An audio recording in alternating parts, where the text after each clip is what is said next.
একটা রিলেশনশিপ ঠিক কখন নষ্ট হয়ে যায় তোমরা কি জানো?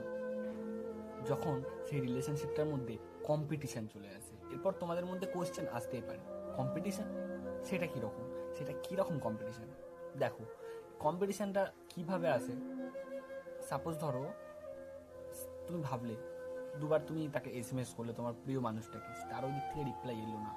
সবসময় তুমি ভাবলে আমিই কেন করব, সবার আগে আমিই কেন করব। ও এটা করলো না, তাহলে আমি কেন করব। আচ্ছা, ও এটা করলো, তো আমি কেন করব না। ও ও এই মেয়েটিকে এই কথাটি বললো, তাহলে আমি কেন বলবো না।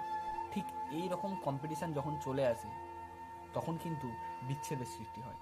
সুতরাং তুমি যদি একবার ভেবে দেখো, হয়তো তোমরা বলতেই পারো যে যখন যেখান থেকে কোনো ভ্যালু নেই, কোনো কিছু পাচ্ছি না, সেখানে আমি একা একা একা কি ভালোবাসা যায়?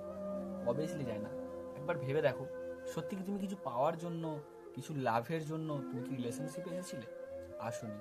তাহলে আজ যখন তার কাছ থেকে তুমি কিছু পাচ্ছ না, তখন তুমি কেন পিছিয়ে আসছো? তুমি দেওয়াটা বন্ধ করে দিচ্ছ কেন?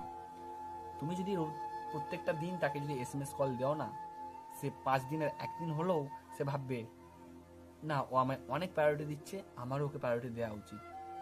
আর তুমি যদি ওর দেখে ও তোমায় প্রায়োরিটি দিচ্ছে না বলে তুমিও দেওয়া বন্ধ করে দেবে, ও করছে না আমিও করব না, ও করছে না আমিও করব না, ও আমায় কল করছে না আমিও করব না, ও মেসেজ করছে না আমিও করব না, ও আমাকে দেখিয়ে এটা করলো তাহলে আমিও করব। এর ফলে কি হয়? এর ফলে একটা ভালো সম্পর্ক নষ্ট হয়ে যায়।